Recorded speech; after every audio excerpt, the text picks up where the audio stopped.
Бураевский район расположен на северо-западе Башкортостана, в 150 километрах от Уфы. Его территорию пересекает региональная автомагистраль Уфа-Янаул. Бураевский район не маленький. Официально там проживает 20 863 человека. Основная отрасль экономики – сельское хозяйство, причем доля сельхозпродукции в общем объеме составляет 85%.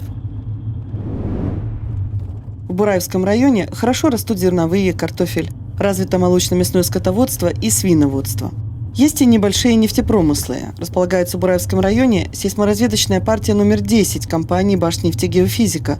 Это предприятие занимается поиском и разведкой нефтяных и газовых месторождений. Глава Башкортостана Ради Хабиров на этом объекте. Наша компания входит в тройку крупнейших геофизических предприятий Российской Федерации. Мы работаем с 1932 года. Сейчас, в данное время, доля на рынке России у нас составляет порядка 17%. Мы работаем на крупнейшей нефтегазовой компании Российской Федерации. В первую очередь, это, конечно, Башнефть. В группе компании работает более 7 тысяч сотрудников. Довольно большая по размеру. И здесь на карте показаны регионы и города присутствия наших представительств, производственных баз, дочерних предприятий или там, где мы выполняем в данный момент производственные работы. Головная компания находится в городе Уфе, и Волгоуральский регион – это традиционно наш регион присутствия, на котором мы уже долгое время работаем. Мы уникальны тем, что мы не только сервис предоставляем, но самостоятельно разрабатываем и производим широкий спектр оборудования, спецтехники для производства работ на всех этих трех больших этапах. И на этапе геологоразведки, и на этапе строительства скважин, и на этапе добычи нефти. Сейчас я предлагаю пройти дальше. А вот здесь, вот на этом участке, вы что делаете? Здесь мы проводим сейсморазведочные работы. Это участок недр Восточно-Бураевский, приобретен компанией АНК «Башнефть». И по договору с АНК «Башнефть» мы выполняем сейсморазведочные работы. Первый этап – это сейсморазведка? Первый этап – это сейсмическая разведка непосредственно. Вот база партии находится здесь, то есть весь участок работы он находится западнее базы партии. Здесь он расположен, потому что удобство подъездных путей и источник стационарной электроэнергии. Это очень важно, особенно когда мы вот в таком автономном режиме живем. Сейсморазведочные работы начинаются с проведения топоработ. Вот вы видите, это топограф. Он осуществляет разбивку профилей, то есть система отработки, то есть красными вертикальными линиями это показаны профили возбуждения, по которым передвигается сейсмический источник. Синими это профили приема, по которым разматываются сейсмические датчики-приемники.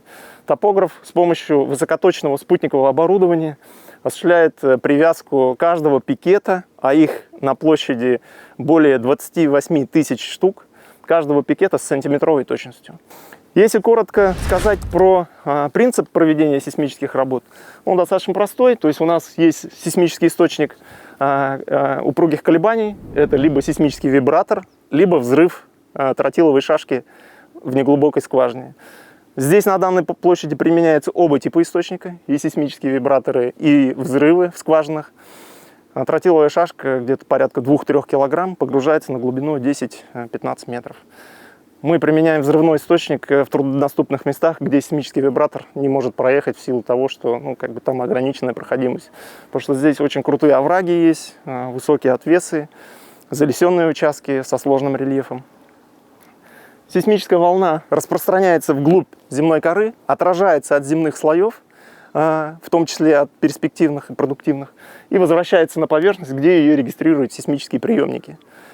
Они преобразовывают сейсмические колебания в электрический ток, который регистрируется сейсмической станцией. Перед проведением работ мы всю площадь исследуем с помощью беспилотных летательных аппаратов. С высокой точностью снимаем, там тоже практически сантиметровая точность. Составляем такую 3D-объемную модель поверхности, на которую накладываем методику проведения работ и моделируем различные сценарии выполнения работы.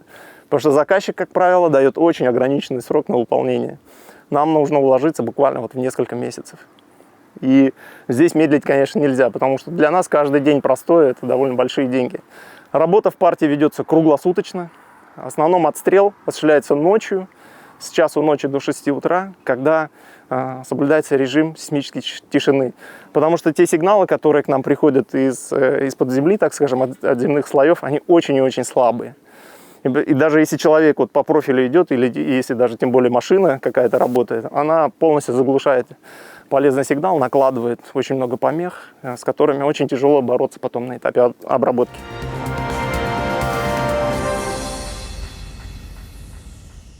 Вот так выглядит исходный сейсмический материал. В нашей компании собственная разработка – это сейсмический вибратор «Батыр». Разработан и производится специалистами нашей компании на заводе в Уфе, в Деме. А шасси чье здесь? Свое шасси. Прям сами, что ли? Да. Сами сделали шасси? Конечно, мы его используем к операцию. Понятно, что мы двигатель самостоятельно не производим. Да, там. А двигатель чей? Здесь стоит китайский, а до этого ЕМЗ стоит. Ну, это российское производство. Все здесь российское производство. Да. Мы не любим зависеть от поставщиков, тем более вот в такой сложной, технически сложной технике, поэтому мы приняли решение самостоятельно разрабатывать и производить такие источники сейсмических сигналов. Он бывает двух типов, вы видите здесь колесный, есть еще гусеничный. Гусеничный работает у нас в Арктике. Таких мы 15 выпустили. Что Да, колесных 15. А где площадка производства? Деме. В Деме, да? В Деме. Сервис-мастер, дочернее предприятие. Там же у нас вот мы дойдем, вот эти подъемники мы выпускаем слева. Мне даже вот просто интересно, вот кабину где вы покупаете? Это Мазовская, Камазовская, да? да? То есть вы там собираете, да, У наверное, нас сборка, какие... да. У нас окончательная сборка. А Мы гидравлику что берете? заказываем. Гидравлика, да, заказывается. Ну, то есть вот это изделие вы полностью отпроектировали, да, получается? Да, да. Он вот выгодно отличается от наших конкурентов, потому что мы при разработке ставили сочетание таких факторов, как высокая проходимость, качество сейсмического сигнала и одно из тоже немаловажных – это стоимость владения и обслуживания в полевых условиях. Сейсмическим вибратором «Батыр» достаточно сложно управлять, и машинисты проходят специальную программу обучения в нашем собственном корпоративном учебном центре. Потому что мы работаем со взрывчатыми материалами, например, да, то есть мы к вопросу обучения и подготовки кадров очень серьезно подходим. То есть принцип работы: у нас есть мощный двигатель, который вращает высокопроизводительный насос высокого давления. Дальше это давление в гидросистеме преобразуется с помощью электрического импульса. Он управляет клапаном подачи этого высокого давления на плиту. И эта плита, колебаясь с определенной частотой, производит строго необходимую развертку сейсмического сигнала. У геофизиков он называется свипом, сейсмическим свипом. Мы его сейчас заведем, продемонстрируем в работе. Пока я вам хочу вот сейсмоприемник показать, да? Вот как раз этот сейсмический приемник, который преобразует энергию колебаний в электрический импульс. А его тоже сами делаете, нет? Нет, это покупаете французский. К французский. сожалению, пока до этого не дошли, это в планах. А там начинка внутри что там, по сути? Фактически там мы в разрезе покажем, сейчас мы на сейсмостанцию поднимемся. Таких сейсмоприемников десятки тысяч здесь вот в партии. Они передают информацию по кабелю, который стекается в сейсмостанцию. Сейсмостанция фактически это суперкомпьютер на колесах. Вот это, Да, да, да. Здравствуйте. Здравствуйте. Это сейсмическая станция. Как я уже сказал, это такой суперкомпьютер. Так скажем, центр управления полетами, центр управления всеми видами работ в нашей сейсмической партии. Оператор, у него есть мониторы, на которых отображается активная приемная расстановка. Здесь вот видите ее, да, она зелененьким такая. То, что здесь красные и оранжевые сплохи, это как раз мы слышим через наши сейсмические приемники работающий вибрационный источник, работающий вибратор. У вас под левой рукой находится сервер компьютерный, который может регистрировать до 1 миллиона активных каналов, то есть до 1 миллиона вот таких вот сейсмических приемников, одновременно вести регистрацию. Объем информации, который мы собираем на площади, ну, то есть это геофизик, так, собирать информацию, регистрировать сейсмическую информацию, он таков, что потом мы передаем эти жесткие диски в Центр обработки информации, и с ним работают геологи, геофизики порядка 6-9 месяцев до года, в зависимости от сложности. То есть они расшифровывают, да? Вот? Да. Вот как раз в разрезе приемник, вот видите, там катушка такая, она колеблется и получается электрический импульс. То есть вроде бы ничего сложного, но, к сожалению, мы такое вот аналогичное оборудование не производится. Здесь представлен окончательный материал уже выполнения вот этих вот сейсморазведочных работ. Получается вот такая 3D геологическая модель Это вот результат вашей работы. Да. Вот это вот, например, существующая скважина. И здесь мы, проводя геологическую интерпретацию, выявляем перспективные объекты и рекомендуем поисково-разведочное бурение. Кроме того, эту геологическую модель можно использовать для оптимального размещения эксплуатационных скважин. Ну вот здесь вот где нефть? Есть? Нефть, она связана вот с этим слоем. Это Алексинский горизонт. А глубина какая здесь? Здесь глубина порядка 1700 метров. То есть вот для данных месторождений, которые в Орландской зоне находятся, 1700-1600 колеблется.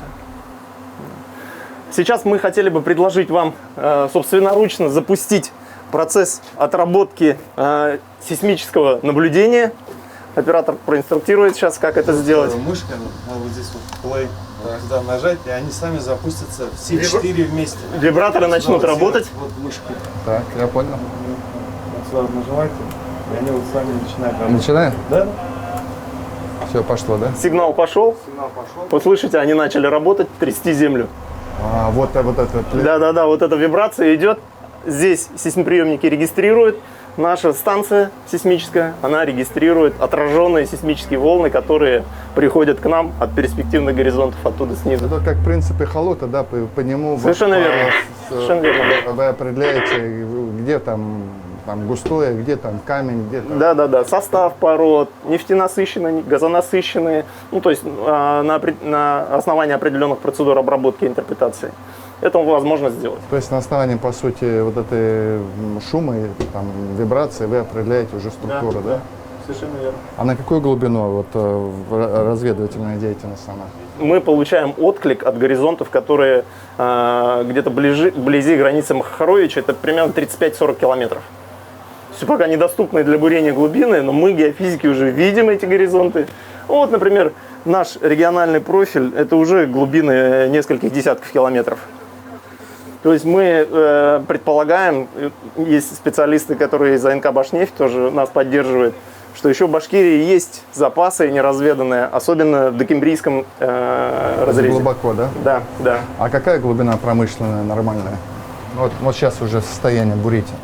Вообще, вот вблизи, вот в Оренбургском регионе, бурят скважины и добывают нефть 5-5,5 километров. А у нас здесь, 2 где-то, да? Здесь у нас, конечно, они ближе к поверхности лежат, до 2 километров. Интересно. Спасибо. Да, большое спасибо. Здорово. Да.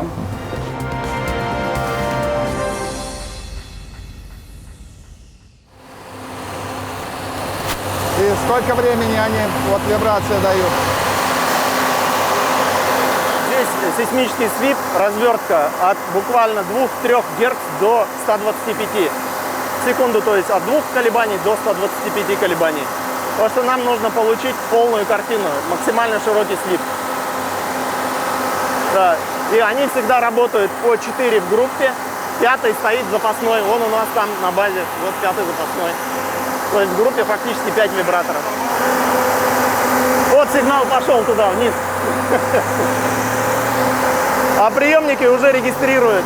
Да, то есть вот то, что сигнал оттуда приходит, да, они регистрируют и передают на станцию. Вот таких точек будет отработано на этой площади 28 600 штук.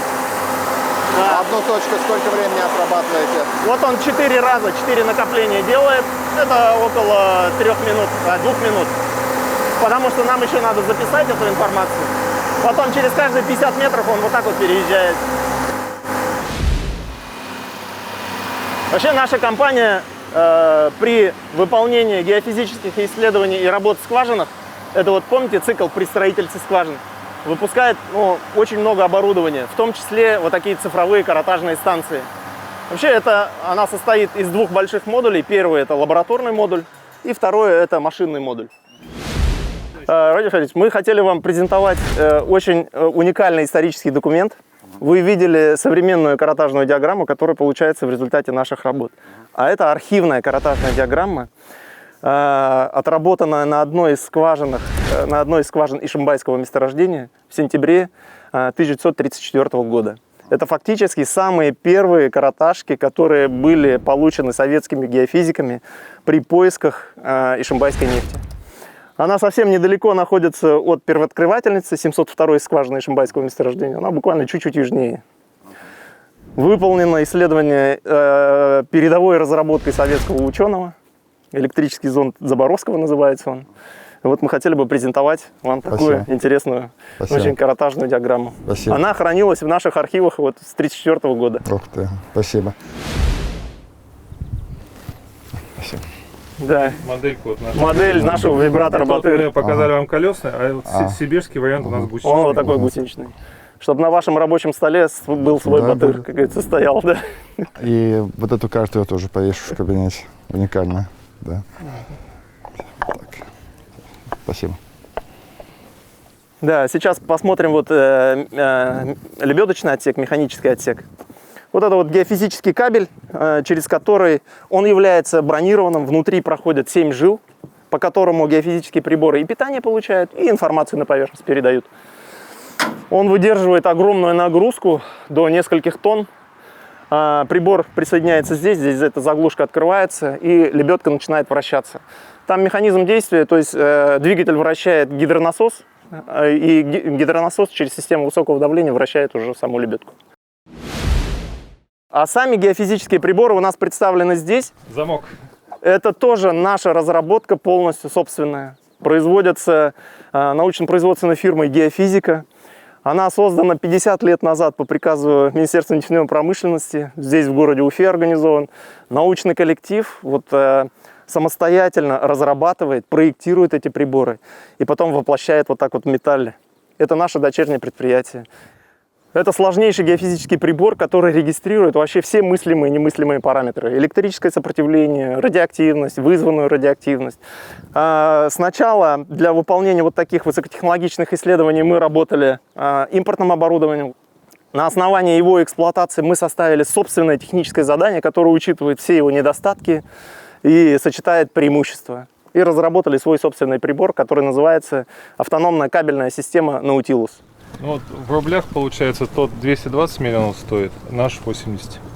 Оно запатентовано, то есть Да, это ваши конечно. Да, там ряд патентов получен. Например. Высокоточная металлообработка нужна. Он выдерживает температуру до 150 градусов. Вот в скважине бывает Да, давление. давление в 1000 атмосфер, устойчив к вибрациям. Фактически вот геофизики шутят, что в космосе намного проще. Там вибраций нет, температуры как бы нет, там, да.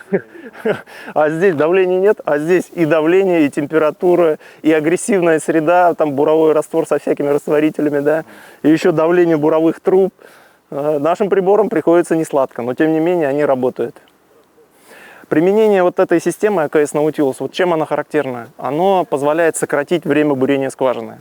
Поэтому сейчас исследование занимает буквально 10 часов, то есть мы экономим более 2 суток. Следующий этап у нас уже мы совместно с Башнефтью сейчас как раз испытываем. Мы уже в процессе бурения геофизику пишем. Уже пока бурение идет, цепляем уже свое оборудование. И мало того, что пишем, еще и управляем этим. А вы еще бурение осуществляете, да? Нет, Нет, это уже это Сервис, мы только сопровождаем.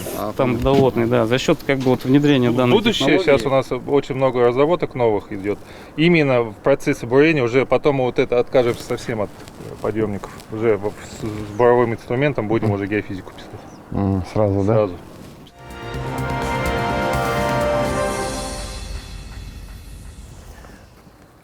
У нас есть такая традиция в компании. Мы даем имена заслуженных деятелей Башнефтегеофизики, которые внесли значительный вклад в развитие компании, геофизической науки, да, совершенно верно, что дальше. Да, новейшим цифровым каратажным станциям. И сегодня у нас очередной такой замечательный повод. У нас выпущена новая цифровая каратажная станция Hi-Tech. Она предназначена для работы с так называемым жестким кабелем. Жесткий кабель позволяет доставлять приборы в горизонтальную часть ствола, потому что если вертикальная скважина, то есть он под своим весом уходит, да, а здесь нужно его, ну, как бы еще доставить. Вот. И сегодня мы называем эту цифровую каратажную именем Исаака Львовича Дворкина. Вот, заслуженный деятель, который внес очень значимый вклад в развитие геофизической науки. но лучше его представит зав кафедрой БГУ Башкирского госуниверситета, зав кафедрой геофизики БГУ, доктор наук, профессор, академик Академии наук Республики Башкортостан Валиуллин Рим Абдулович. Ну, мне приятно на самом деле находиться вот на этом мероприятии, поскольку Исакович Дворкин мой учитель. Вот, и я, во-первых, хотел бы поблагодарить руководство Башнефтегеофизики за то, что вот это уже 54-я такая техника, именная техника, да, Башнефтегеофизики, и которую назвали именем вот моего учителя. Исакович это был неординарная фигура такая, очень замечательный человек. Мы его считаем вот основателем подготовки высококвалифицированных кадров, геофизиков в Республике Башкортостан. И он всегда говорил, и ему нравилось выражение: в ВУЗе каждый гвоздь должен работать на студента. Вот большинство наших выпускников находится и в Башнефтегеофизике. Да и вот Рустам Юдатович, наш выпускник, мой студент бывший. То есть руководство Башнефтегеофизики, я всегда говорю, что большей частью представлено нашими выпускниками. Спасибо. Ну, если вот коротко, Спасибо. так, да. Спасибо. Аркадий Федорович, мы хотели бы вас попросить торжественно вручить ключи от этой новейшей цифровой каротажной станции сотрудникам геофизической партии, которые будут работать на ней. Спасибо большое. Буквально через несколько дней они уедут на заказ. Я еще вот хотел вручить им такой семитомник. Это учебное пособие, которое подготовили Башкирский государственный университет с Башнефтегеофизикой. Это очень редкие книги, которым сейчас спрос просто неимоверный. Вот, наверное, надо будет пересдавать, Рустам Евдатович, уже это, да. Возьмем, у нас же их больше уже стало, коробку больше делать. Ну, я уж держу так, потому что вот эта ручка рвется. Но я вот дарю вам это, изучайте, потому что часами работаете, часами ждете, читайте, и все будет хорошо у вас.